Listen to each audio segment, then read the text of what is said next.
Welcome, everyone, to Magical Aspirations, a podcast for magical people where we aspire to gather all of the knowledge that magic has to offer. It's a place to illuminate and demystify all things magical.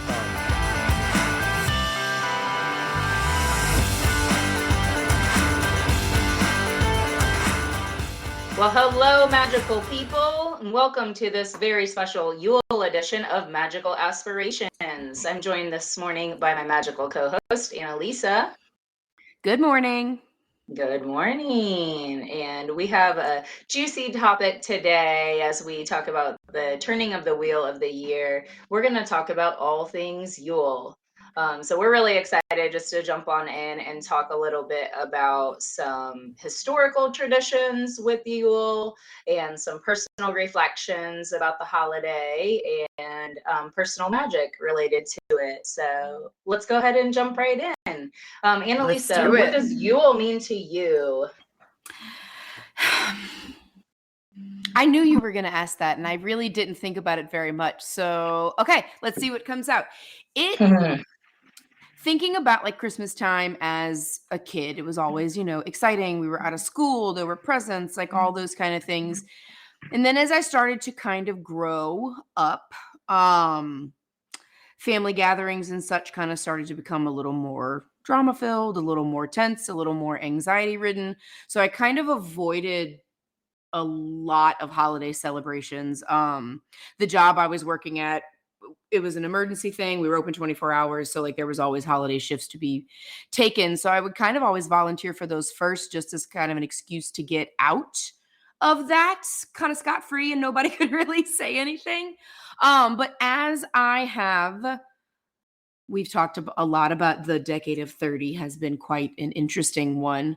I have my own home now. I have my own family now. Those traditions are maybe starting to mean something a little different. I've never really decorated my own house for Christmas and stuff before, but this year I was able to. My mama, when we were growing up, had one of those little ceramic lit Christmas trees that I'll post a picture of it. Everybody knows what I'm talking about. And my mom got one for me last year. And so just having that tiny little Christmas tree this year has been a good nod to the ancestors and kind of given me a little bit of a push that maybe I do want to start having a little more Christmas spirit. It's been a little Grinchmas over here lately, but I don't know. Maybe my heart is growing 2 sizes. Well, I can definitely understand that sentiment. Growing up, I come from a family of medical professionals, and what that means is that you celebrate holidays sometimes 2, 3 weeks after. Right. Sometimes it's 3 in the morning when mom got home from working an ER shift. Dad might get called in while we're at the family celebration. So to me, celebrating holidays is more about the spirit of what's going on as opposed to like a specific date on the calendar. Mm-hmm. And that definitely has carried over since I picked up and moved my family 1,000 miles away from where I grew up. There are a lot of holidays that we don't get to spend the actual holiday with our families. So like you said, picking up shifts, man, that time and a half you can't be beat. You really can't. Working on the holidays when I would have just been, sitting at home by myself, it seems like, a good way to do that. But since I have been working more in a clinic setting, we've actually been closed on the holidays, and I've been finding myself feeling a little homesick sitting alone at home on the holidays. So I think this year I'm going to start a new tradition. My husband is going to be dog sitting, and we're going to go find a restaurant that's open on Christmas morning and do a brunch together. Yeah, that's a great idea. That way we can celebrate together, the holiday and everything. So this time of year is really special to us because we actually celebrate our anniversary of when we reconvened. We had dated in college for a few years and spent some time apart. And after a couple really heavy and not healthy for us relationships independently, we ran back into each other on Yule. the winter solstice. So that is the anniversary that we celebrate of us coming back together. And I couldn't find a more appropriate way to have an analogy for our relationship.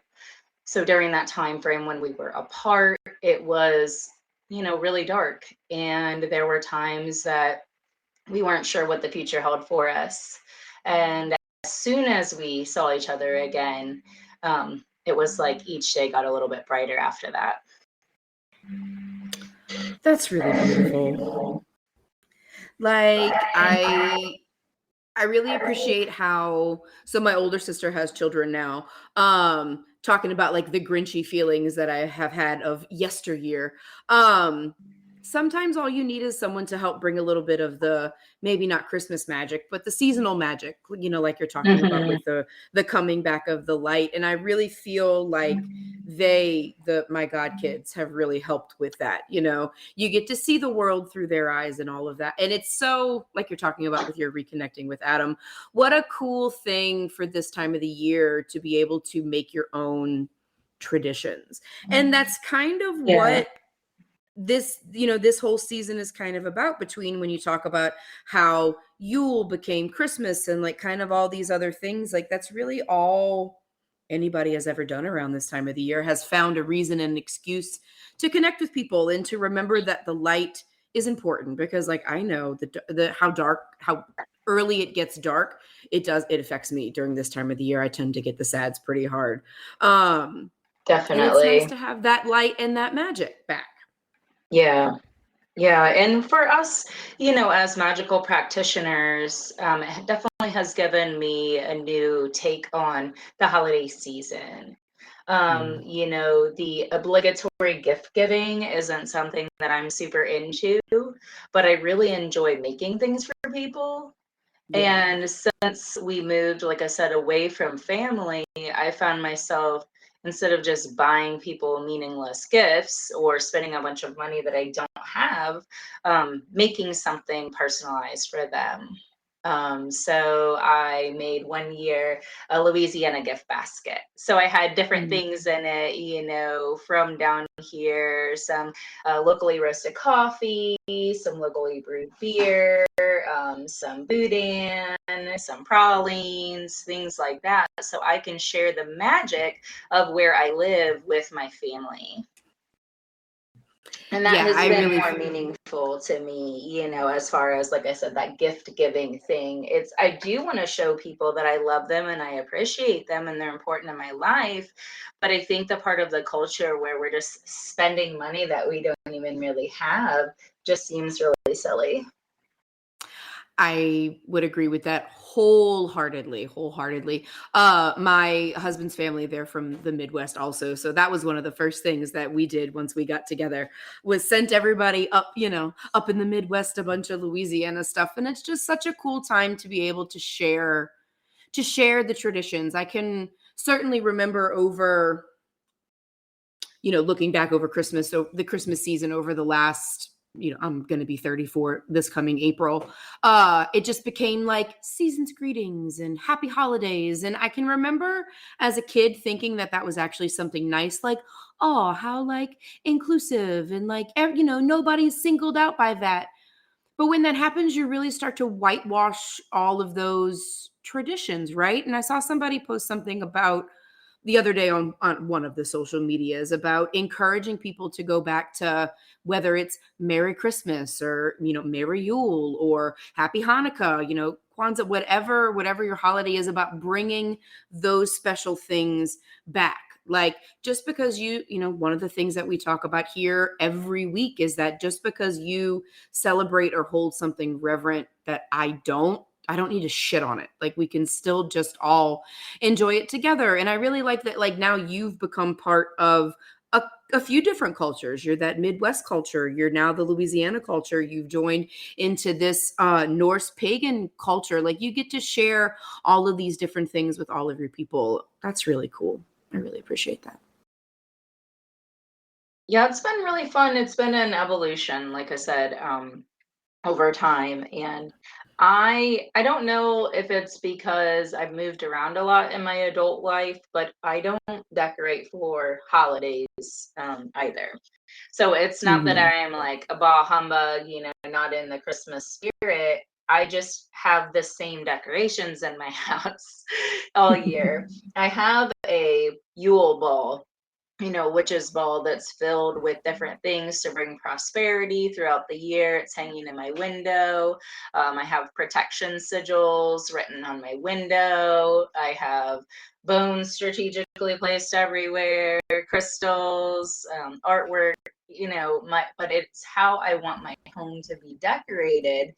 I might put something up, that's seasonally appropriate on my altar, but that would be things like the pine cones that we found, the other day when we were walking around Mhm. together, or, acorns to represent the fall and things like that.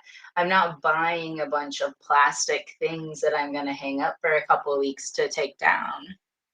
That's not something that I'm Mhm. really into. Mhm. Mhm. And that doesn't mean that it's not I'm invalidating anybody who loves to decorate for Christmas or the holidays or whatever. I'm just saying that that's not really my cup of tea. I get that, because so one of the things I know we kind of wanted to touch on was hearth magic, and like I really appreciate that. Not that, like you said, not that like the plastic holiday decorations are frivolous or anything like that, because celebrate whatever you want to celebrate, however you want to celebrate it responsibly. Um, but like it's about decorating with intention. Like that's the, if you're going to put up a pine wreath, make sure or try to see if it's something that you can like reuse. I saw somebody on, oh God, I can't remember who it was. Anyway, but somebody made a homemade Sprite, quote unquote, from pine needles. And it was just from like a wreath that she had gotten. And I think she's a forager. I'm pretty sure that's like what her whole thing is. And I think that's a cool aspect too, to be able to tie in your seasons or your holidays, whatever you celebrate, into your actual hearth magic. Cause like, so my little Christmas tree that I talked about, like that could be a frivolous decoration, sure, but it makes me think of my mom and my papa every time I see that, because that's what was in their house, and that was something that was so significant of family time in their home, right? And so that brings it back into my house. I don't know, this Christmas tree might never come down. I think I might love it forever, truthfully.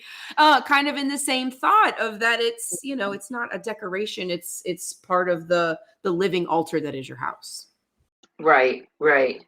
And a remembrance of your ancestors and of your grandparents. Yeah, Something because that they love just this time.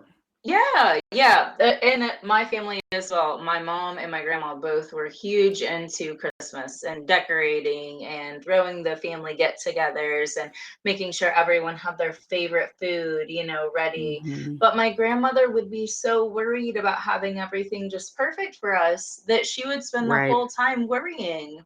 She would stand in the Right. kitchen with her little lip quivering because she was so nervous and anxious about it all.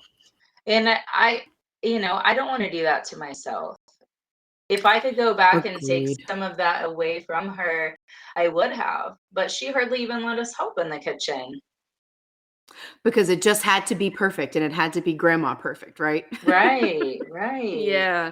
Yeah. I would like to take some of that stress away. And I Yeah. think that some of the frivolous gift giving contributes to that, because it does. Like, what if it's not as good as last year's presents, or then you're already worrying about next year's presents. And I am certainly guilty of it, because I love buying presents for, or getting presents for my people. Like, I like them knowing that I thought of them and this thing made me think of you. And but it's such a great thought about doing the things that you make.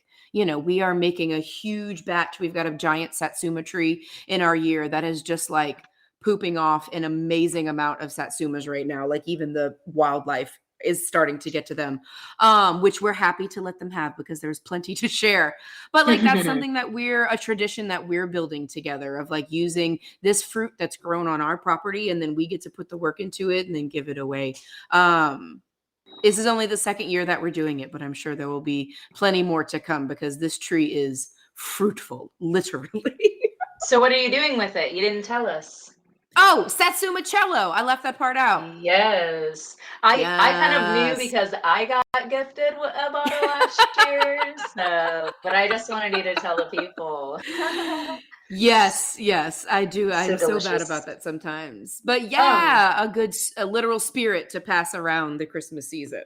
yes, and I really love that idea as well because it links back to your heritage, to your family's Mhm. heritage of like limoncello being an Italian drink. So I think that it's a great Yes. connection back to your family's history too.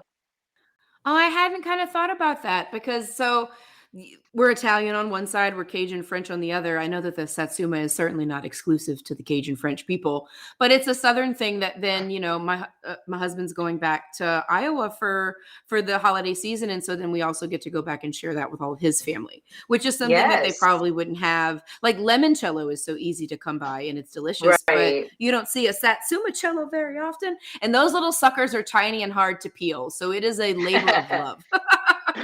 Yes, it is. We actually just made a bunch of Satsuma jam.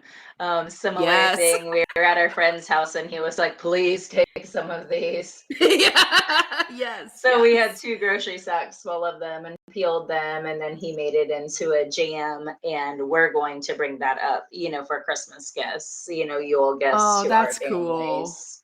So got a couple other things in the works, but they're probably going to be food related, like some Same sausages here and smoked also. cheese. Ooh, cheese. Food, You guys food and the is our love food. language. But Yes, it also is. That yeah, it's something that people will enjoy and that you will get to share the experience of talking about like how you made it and where the things came from and where Mhm. the ingredients came from and really getting to share the magic.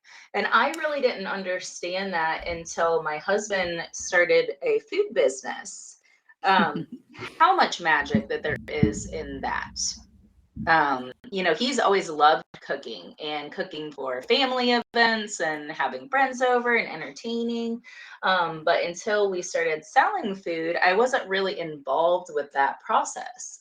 And I really enjoy whenever we're set up selling, being able to tell people about all of the work that he did in it. And like, this came from here, and this is meat that we helped harvest. The hog was raised by our friend. These satsumas are from our friend's house in Denham Springs, and there is so much magic to that. And it makes, as an eater of y'all's food, like it makes so much of a difference. There was this broccoli cheese crack as the only word for it. And Mm. I was Becky, like I pretty much had my face like shoved inside of the container.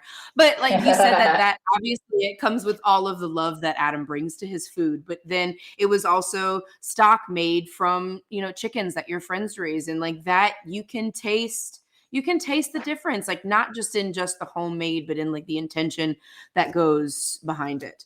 Mhm. um and I think that makes all of the difference, whether be it food, be it any sort of easy simple handmade gift. Like it doesn't have to be anything super. I can't imagine that broccoli cheese soup is very complicated, but it's one of the best things I've ever put in my mouth. And it was evolved actually from his mom's broccoli cheese soup recipe. So there's a family tradition with the recipe that he has tweaked, over time. And so he's put so much love and magic into evolving it. And it That's just really really cool. speaks for, the magic that comes behind cooking.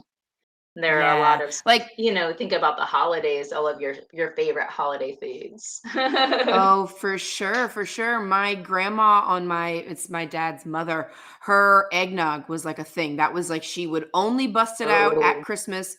And I feel like I'm sorry if there are any family listening to this, but anybody that I think has tried to make it that was not her, it's not as good. And I think some of it is just that one, a mix of she just put that Grandma Lee magic on it, and that's the only word for it, or nobody else has tried to put their own tweak on it. And I think when people try to recreate things like that to a T, it's missing the Mhm. grandma magic. So it's not going to taste the same. Right. And that's such a Yuletide thing, or Christmas season, whatever you want to call it. Hmm. Cookies is an important thing for my family, and that's something that I'm trying to continue on with my godchildren. I've got an 8-year-old, and then the other one's she's going to be 2 in just a few days, and like it's important to me that like they know that there are things that are associated with, they call me Nana, so I'm Nana. And like as someone who doesn't, like, we don't have children, so like it's also important to figure out ways to pass those traditions down in not the typical sense, right? Like normally it goes from Hmm. grandparent to mother to daughter to whomever, but we don't have that. So now I get to try and figure out, through my friends, we share our Satsuma cello with you guys. We try to do the cookies Right. with the god kids, and that. What are some other traditions that y'all are finding are growing for you guys? Like I know you mentioned y'all are going to do the Christmas brunch, which I think is just the dopest idea. But what about as far as like your pagan community? Like how are y'all celebrating Yule this year? Yeah, so we have a really big ritual planned for next weekend that's actually going to correspond with a hand fasting. So I'm really excited for that. This is going to be the second Yule hand fasting that I have officiated on this property. So with the same group of people, and I'm really excited about that. Some of the traditions that we are going to bring into our ritual include some of the Norse pagan traditions, celebrating with the Yule goat to help bring prosperity throughout the year. The goat represents Odin, so anybody that knows about Norse mythology, you know about that. But also Odin is typically seen as Old Man Winter. A lot of the old Mhm. pictures and drawings of Odin, he looks a whole hell of a lot like Santa Claus. He really, really does. Santa rocking an eye patch over there. And so another thing that I am just learning about is the mention of an oath boar. So sacrificing Oh. a boar or using boar meat in your ritual is a way to honor Frey. Mm. So then on the oath boar during oaths were solemnly made to Frey over a large boar. Unlike New Year's resolutions, these oaths were meant to be kept. So what is something Huh. that you are going to oath that you will do in the next year moving forward, that you are going to pledge that you are actually going to do? Not something that you're in a couple of weeks like, well, that diet didn't work out, and oh, I said I was going to join this gym, but I went like 3 times, and things like that. So actually making an oath is something that you plan to keep. That's really important to you. I think that's something very important in our culture and our character, is actually keeping promises that we make to ourselves and others. And there's something so heavy about the word oath, right? Like Yeah. resolution seems cheap and frivolous, but like I mean, it's true. That is really true. Hmm. Do you And know? then You don't have to divulge to the people, but do you know what your oath is going to be? I have an idea. I'm not sure of the wording yet. So Okay. Okay. I've got some Wording is things in the so works. important. Yes, Right? wording We is talk so about that important. all the time. That's why they call it spelling. Because you're literally Making a spelling it spell. out to the universe. Anytime Hmm. I write an affirmation or anything like that, I bust open the thesaurus and the dictionary, and I make sure that those words are exactly what I want. Like, and I will sit and Hmm. tweak it over and over and over until it feels right. Oh, right on. Yeah, and then of course we're going to have a Yule log as well. Yule logs Yes. are something that people from a lot of different traditions understand because of it being around for such a long period of time. But the Yule log actually was meant to be in honor of Thor, and you take the largest oak log that you could find or handle and kindle it, either an indoor fireplace or of course an outdoor fire is best. You can be around a Yeah. bonfire. And then you would save some of the charred remains to use for lighting next year's log. So we have a couple ladies that are going to be decorating our Yule log, and then we will be burning it during our ritual. The Oh, biggest that thing, is really cool. yeah, the biggest thing for me with the Yule ritual, though, is because it is celebrating the winter solstice, which is the darkest day of the year.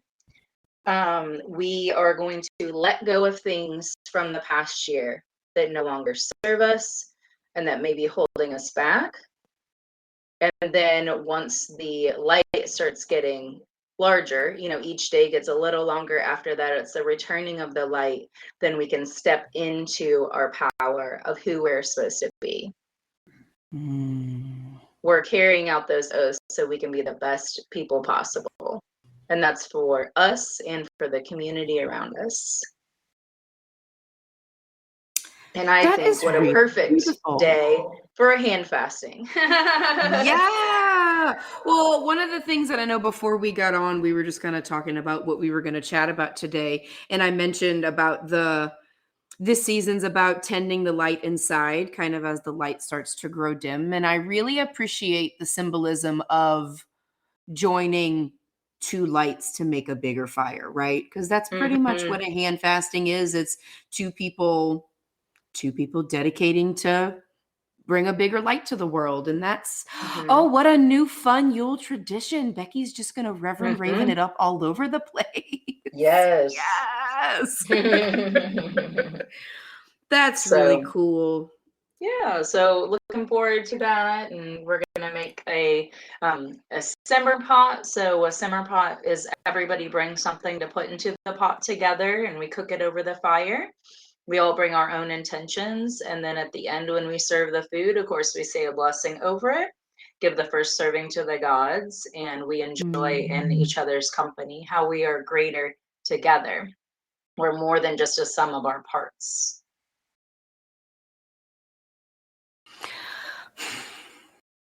I really appreciate like how uplifting you guys are to each other. Like I think when you hear the words heathen pagan, you kind of get I get the media paints a picture in your head, right? And like you guys are just not that. And I know, and I obviously know that because we're on a podcast about normalizing different types of magic. But like, I just really appreciate oh, what's the word? I can't think of the word, but a billboard is coming to mind of like what y'all are doing for the pagan community, right? Like, it's just a great representation of building other people up and building yourself up in the process. And I would say this is, part of why I have incorporated Norse pagan practices into my personal magical practices, because there is such a message of personal responsibility, Mm, and that we are taking care of ourselves first and foremost, so then we can help take care of others. But we have to take care of ourselves or there won't be anything left. There will be right, nothing else to give away if we don't take care of ourselves. But that right. also means it's a lot of personal accountability. It's a lot of responsibility, looking back and Mhm. saying, maybe I was the one that was wrong. Ugh, that Mm. takes a lot. Ew, ew. Maybe I was the one in the wrong, and maybe I needed to be the one to reach out and bridge that gap and take responsibility for my words or my actions and figure out a way that we can move forward together. Mm. I think that those are very big, bold words, especially around this time of the year where there are so many different practices that people engage in about like kind of like just being respectful towards that. Like I kind of Mhm. touched on that earlier about not shitting on something, but I do feel like so many people get um I'm trying to find my words. I deal with kind of one type of people in most of my life, and those people are very narrow-minded, and so I do kind of find myself always a little bit surprised when people are so accepting. I guess I'm kind of just having that realization now as we're talking. Because it was Okay. all, I've said it on here many times before. I grew up Italian Catholic, and that's a very specific thing. Christmas as Jesus is the reason for the season. And, not knocking anyone who celebrates that, but like it's so looking at all of the different traditions that other people celebrate. So I was this morning just kind of tapping around on a few other things. So, like, here we go. The people of Ukraine, they celebrate these lucky spider webs. And like there's something in Catalonia called the pooping log. Like, actually, let me glance over that. On Christmas Eve, a log is placed in the unlit fireplace. Oh, okay. So that's actually a really similar tradition to, I don't know where Catalonia is, but like this thing is called Tio de Nadal, the Christmas log. It's a Spanish region. Okay, here we go. Sorry, everyone, a little geography ignorant here, but that's pretty much exactly what you just described with the Yule log. Okay. That's Okay. kind of cool. That's kind of cool. I don't know where that thought was going. I got a little distracted there. Sorry, guys. But I appreciate, okay, no, it's coming back. I appreciate all of the different celebrations, but they all kind of come from the same place-ish. Like, I know one of the things that we wanted to touch on was how Yule became Christmas. And let me see if I can find it. There was an article that I was reading about. Okay, here we go. So the Yule celebrations have been marked as far back as the 6th century. And I find that very fascinating that Christmas is the thing that has overtaken, but this is something that has been around for much longer. Yeah, and usually, it's all the same time of year. The Mhm. traditions and the way that you celebrate the days getting lighter are very similar. A lot of times, I did mention, with the Yule log, we talked about fire, but fire celebrations are big in a lot of cultures. A lot of Mhm. times there are big bonfires for the solstice celebration. So that would be for the summer and the winter solstice. So down here in Louisiana, there are bonfires on the levees. So we can light the Yes. way for Santa to come down the bayou. For Papa Noel. So that was something that I just learned about a couple of years ago, not being from this area, but continuing that tradition of having a bonfire to celebrate the solstice. Yeah, that is something. I am from the river parishes, and we've never been out to the bonfires because there's always just a ton of people out there. But that is something that is definitely on my bucket list. If you've never heard about the bonfires that happen in and around St. James Parish, I really encourage you to check them out because these people show out. They make it's not just, there are plenty of just the typical, like, TP looking structure, for a bonfire, but they make all of these crazy. A couple of years ago, there was this big giant alligator turtle, and then they'll do like the regular alligator, and then they'll do a Santa Claus. And it's a really cool tradition. And kind of looking back through, this is also something that's been going on the levee in the river parishes since the 1700s. And I appreciate a tradition that can endure, especially COVID. That was something that, this is a huge gathering of people, and they still did it. It wasn't as big, but like they still made sure to light the way for Papa Noel, even though no one was there. A funny note about Papa Noel. So his pirogue, which is a little boat, is pulled by alligators, and some of their names are Gaston, Ninette, T-Boy, Celeste, and Suzette. Aww, how cute. It really is. I can remember reading The Cajun Night Before Christmas, or having it read to me. That was something that was not a tradition in our family, but the book was always kind of out and about. And there it is, slapped on the front, Papa Noel in his pirogue with his alligators pulling away. And one of them even has a little red nose. Aww. that triggers something in my mind that I wanted to bring up whenever I was thinking about Christmas traditions. Because animals were always such a big part of my family and us being all animal lovers, the animals surrounding Christmas traditions and Yule traditions were always really important. So you're talking about like the alligators pulling the pirogue. Of course, a lot of people know about Santa's reindeer. At my house, we also had to leave goodies for, of course, you have the cookies for Santa, a glass of milk. We leave carrots for the reindeer. We had to leave out cheese for Santa Mouse because there was a book about Santa Mouse that we read whenever I was who's a Santa kid. Mouse, Becky? Right? There was a book about Santa Mouse, so we had to leave out a piece of cheese for Santa Mouse. And it just kind of like snowballed all of the different animals that were involved with the traditions, that we had to leave goodies for the animals, and the animal spirits were a big part of our traditions too.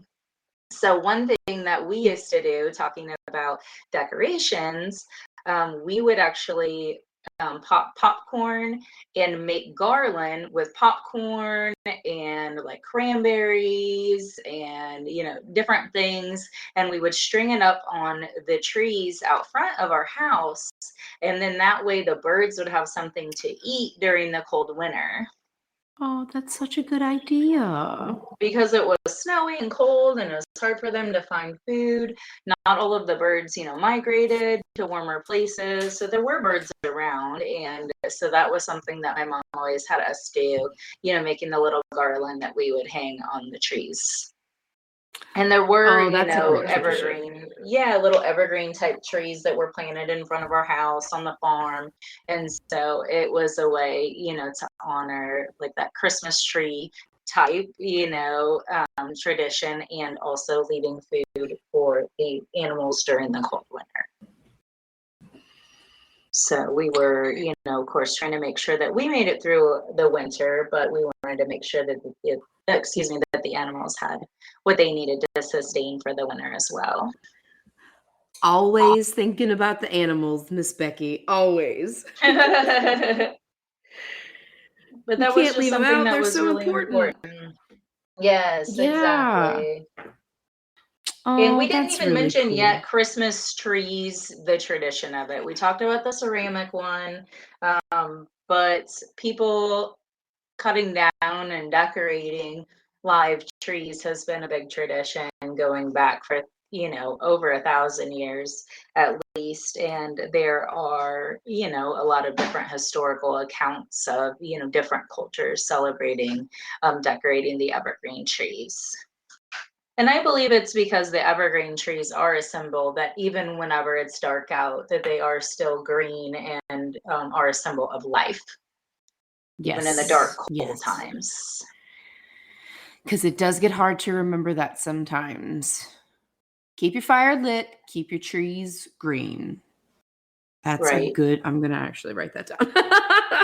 Mm-hmm. So what are you going to do this year for your celebration? Our new tradition, my older sister moved away to Mississippi, so we're going to go up there Christmas morning for the kids to open presents. It's really become, it's so much more about the kids now than anything. Because they're so happy. They bring the magic. It's not, nobody, I feel like a lot of people don't talk about how, everybody knows that, not that Santa Claus isn't real, but like, that it's, if you have children, close their ears, please. Like, but that once the magic of believing in Santa Claus goes away, that's really when I think it changed mostly. Like you kind of start phoning it in and then it's just like a frivolous gift giving thing. Yeah, just hanging out with the kids pretty much. My husband will be back in Iowa, so he'll be celebrating with his family up there. But we've got other Christmas traditions. He won't be here, we won't be together, but we'll probably go out to dinner with some friends or something. We'll figure out something to do. I'm still processing next week. I haven't even really registered that Christmas is like 2 weeks away. Yeah, yeah. And that's, like I said, that's one thing of it's not the time, it's not a specific day. It really is the Right. magic of the season.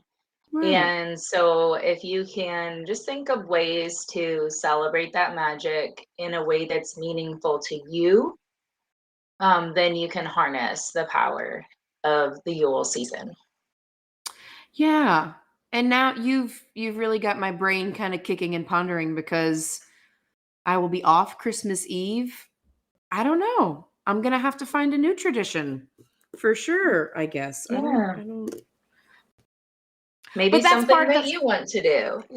exactly. Maybe I'll figure out something to do for myself or with my Hmm. animals because we're always hanging out together. The dogs are never far; they're always up my butt, pretty much. But hmm, I don't know. I will keep you posted on that. I Yeah. will keep you posted Maybe you for could make some sure. homemade dog treat Christmas cookies. Oh, that might be a good idea. I have a great recipe for some peanut butter pup pups that Palin approves Yeah. of. You can go ahead and send those over because you know I've got some chow hounds over here that, well, they would eat trash if they sometimes do, but Of course, I have a dog recipe cookbook. I'm not surprised by that with you and Adam. Come on.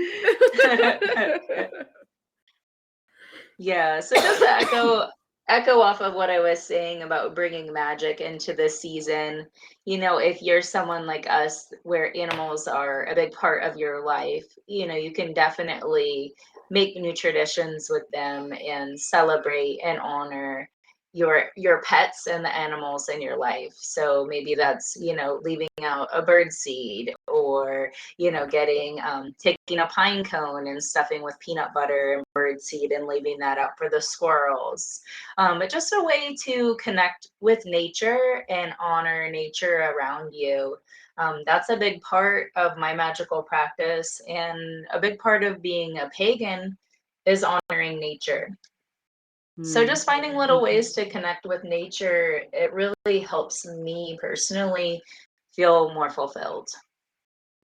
I agree with that wholeheartedly. And as far as like connecting with the animals and kind of giving back at the same time, I like that so many of the shelters they do like the Christmas or holiday like sleepovers. Um if Mhm. you're thinking about getting a new dog or if you're lonely, I mean, I have plenty of animals here, but if they weren't here and I was by myself, I would probably go borrow a dog from the shelter. I think that's a cool thing that you're starting to see a lot more of. Because there are so many those little sweet nuggets that are just waiting to find a connection to get out. Yeah, my first dog, Chantilly, she was adopted after there was the Home for the Holidays promotion at the shelter where I worked. Mm. And they had the dogs on there who had been waiting for homes the longest. And they organized with different sponsors in the area where there was a gift package. So if you adopted this, dog, then they got all of these like things with them. So you got a crate and some dog food and like a week of training and a leash and things like that to help incentivize people to take home the pets who had been there the longest.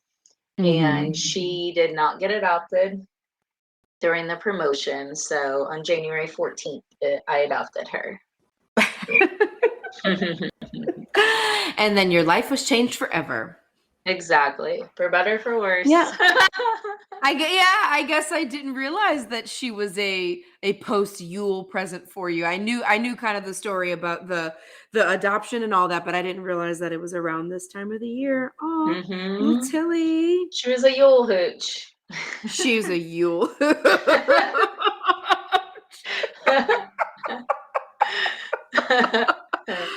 Oh, that dog.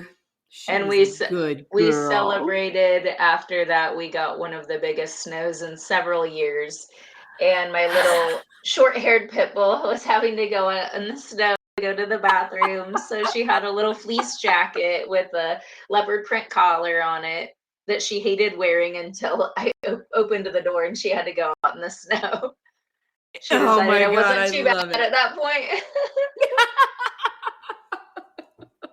Oh, that is so funny. I really love seeing all of those dog like big snow jackets. So I had a solid giggle at work yesterday. Okay, so Mhm. keep in mind it's December 10th yesterday and it was like 70 degrees outside and it was just like muggy pea soup weather. And this lady Mhm. brings in this sweet little dachshund mix. And Becky, when I tell you this dog is in like a legitimate like puffer with sleeves covering its butt and tail jacket, and she was like, she's cold. And I kind of looked at her and I was like, I mean, okay. And I had to give her a shot, so I had to like take her little jacket off of her. And this dog, she looked at me like, thank you. Like I am so hot. So I love the comparison of the same with the people and the dogs. Down here it's 65 degrees and everyone thinks they're dying. And then poor Chantilly Lace Mhm. had to go experience snow for the first time. Right, exactly. And I Oh, guess how that's funny. one last thing to bounce off of is, the weather this time of year. So some of the Yule traditions were, made traditions in areas where it's significantly colder than it is here. So with that being said, if a specific tradition doesn't really seem to resonate with you, I would say, listen to the land around you. If Yeah. you're looking around and you have satsumas on the tree, maybe taking a satsuma off and decorating it for your using it as decoration for your Yule log, because it looks like the sun might be an appropriate tradition. Oh, that's a great idea. So, Cheyenne, which we have talked to before on our Glamour Magic episode, she actually picked some Mm-hmm. of the satsumas for that and is drawing slices of them for us to use to decorate the Yule log because the slices will be, perfect circles and they're going to represent the Yes. sun during a ritual. And I love that you said that because I kind of had this thought the other day while I was driving, and then it kind of totally went away until just now about how, even though there's no snow on the ground here, I do find it interesting that your satsumas, your lemons, your grapefruits, a lot of those things are really coming into their big fruiting season right now. Like, and those are your brightest colors, and they're right there in Mhm. the middle of winter, like even amidst like your evergreens and all of that. Like I just find it interesting that maybe like some of your oranges, they're a little harder to find like in the fall, but then you really, really see them as the fall is ending and the wheel is turning, continuing on into the winter when we we really need the reminder of the brightness. That is a great suggestion and something that's so easy for everybody to do. I'm lucky enough to have a satsuma tree Mhm. in my backyard, but go buy a lemon from the store, go buy an orange from the store, like your local farmer's market. Like that's a great way to incorporate that into the season as well. Because like orange and yellow are not typically colors that we're seeing right now. It's blue and white Mhm. for the snow and red and green for Christmas or red and white. Um, Mhm. but that's important symbolism to encourage right now also. Wise Yeah, thought. You're so smart. sometimes. No, I'm gonna go ahead and say most of the time. You're really smart. the Well, red and green, I really think became some of our traditional colors, of course, evergreen trees, but also like your mistletoe. And your holly You have berries and your all of holly that. berries, you have things that are, bright red in color, but like you said, not typically seeing things that are yellow or orange or things like that. Mhm. But again, those are traditions in areas, that are colder, where the weather is different. So there are different plants that were, more prominent. Right, So, right. again, if those things don't resonate with you because you're looking around and everybody's in shorts and flip flops and eating oranges, then, let the orange represent the sun. Yeah. You don't need holly berries and mistletoe, Just do what resonates with you. And what's easily accessible to you also, like Hmm. don't go seeking out if you've got something that's in my opinion, a better substitute. I like the satsumas. Not anything against holly berries, but satsumas are much more useful to me. Yeah, and that's all my point, again, just going within and listening to your own intuition. and, saying, okay, this is what resonates for me. These are the things that are around me right now. These are the things that are plentiful during this time of year. Yes. Yes. Yes. So that is everyone's challenge from me personally, is to think about something around you that could represent Yule in this time of year and incorporate that into your magical practice. So we want to hear from you. So go ahead and send us an email, magicalaspirations@gmail.com. Hit us up on Facebook or Instagram. Tag us in your posts about your Yule celebrations. That would be amazing for us to see how you personally That celebrate. would be dope. We would love that. And we'll be sure to capture pictures of our personal celebrations and share with y'all as well. So please stay in touch. Definitely. This time of year, we're really excited planning for some of the episodes for 2023. And so if y'all have any ideas for topics, guests, we would love to hear those ideas too. We really want to incorporate the things that you want to hear about. We want to ask all of the questions and get some of the answers. Yes. So again, have a wonderful Yule, everybody, and be sure to include us in your celebrations. Stay magical. Stay magical. Okay.